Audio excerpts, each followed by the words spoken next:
Boa tarde, nono ano. Boa tarde, alunos. Boa tarde, a família do Colégio Patoense. Aqui quem fala é o professor Railson Madeira de Sá, professor da disciplina de Ciências, Física e Química. E hoje, pessoal, vamos dar introdução ao capítulo 6 do nosso livro paradidático, que é Atração Gravitacional. O capítulo 6 está iniciando na página 66 do nosso livro.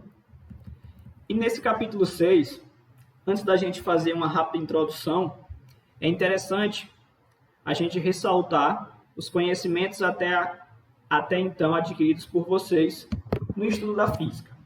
Já falamos a respeito do que é aceleração, do que é velocidade, das leis de Newton, primeira, segunda e terceira lei de Newton, que o professor estagiário Matheus Libânio explanou muito bem. E hoje vamos começar a falar da atração gravitacional. Toda vez que a gente for relacionar com o termo gravitacional, vale ressaltar que a gravidade no nosso planeta Terra é de 9,8 metros por segundo e que aproximamos essa notação para 10, certo? Nesse capítulo vamos ver o movimento dos corpos celestes, defender as duas grandes teorias do início dessa construção das leis da gravidade, que a gente vai ver as 3 leis de Kepler, ver qual foi a importância de Sir Isaac Newton, ver toda aquela questão daquela teoria novamente, da queda das maçãs. A gente vai ver os movimentos dos corpos, entender novamente e relacionar o que é a gravidade, a lei da gravitação universal, que é uma forma padrão, que a gente vai ver mais na frente, e definir o que são peso, equilíbrio e queda livre. Forças podem ser exercidas entre corpos que estão em contato físico, que nada mais é do que uma força de contato, ou entre corpos que se encontram à distância, que são forças de campo, aquelas correntes lá em volta do átomo, que a gente via aquela distribuição na camada eletrônica, K, L, M, N, O, P, Q.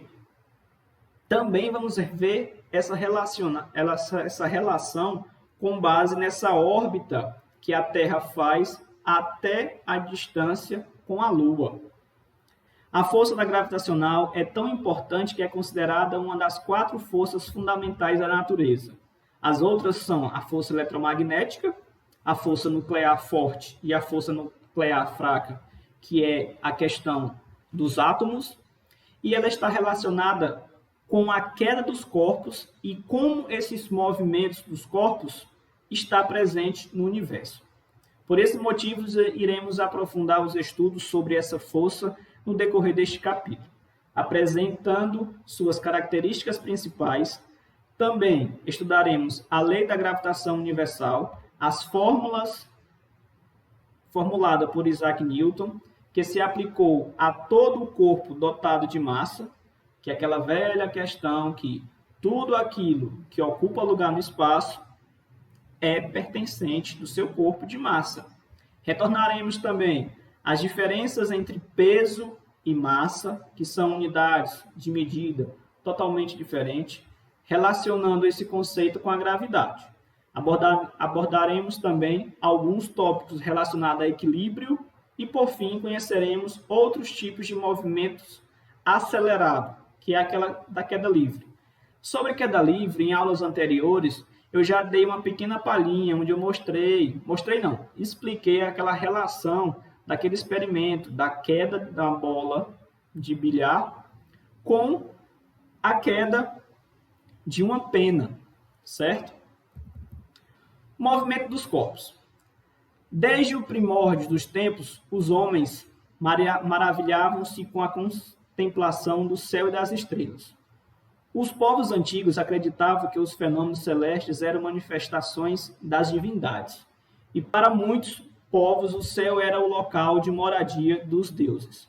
Além disso, a observação do céu também tinha uma importância prática. pois permitia que os navegantes se localizassem pelos astros. Muito cedo, essa observação trouxe frutos para o pensamento científico na Grécia Antiga, novamente o berço da civilização antiga. O matemático e astronômico Cláudio Ptolomeu tentou explicar o movimento dos astros. Ele acreditava que a Terra se encontrava no centro do universo e o Sol e a Lua circulavam ao seu redor.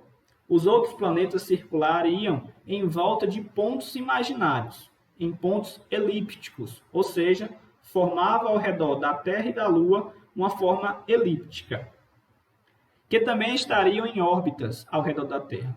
Esse modelo ficou conhecido como geocêntrico. Geo significa terra. E dominou o pensamento ocidental durante quase 15 séculos. No século XVI, o astrônomo polonês Nicolau Copérnico propôs uma nova teoria para a movimentação dos astros, que foi a teoria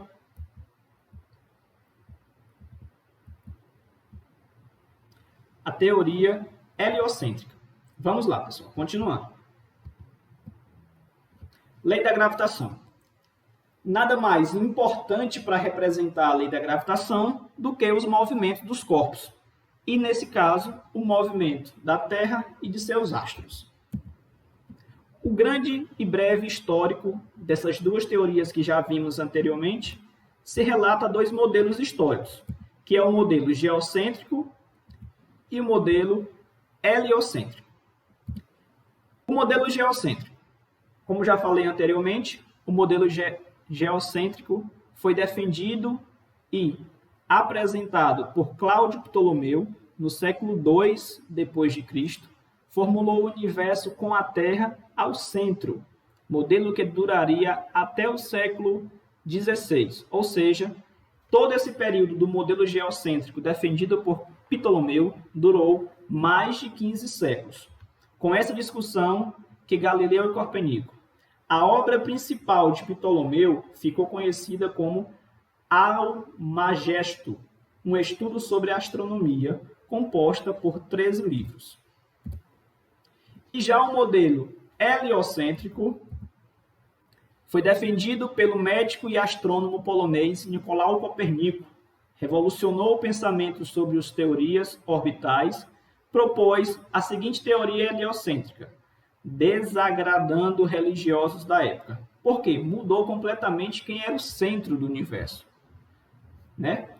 Antes pensavam na teoria de Ptolomeu que a Terra e a Lua estivessem no centro e depois fez o processo ao contrário no modelo heliocêntrico. As leis de Kepler. Antes da gente falar das leis de Kepler, vamos defender melhor esses dois modelos.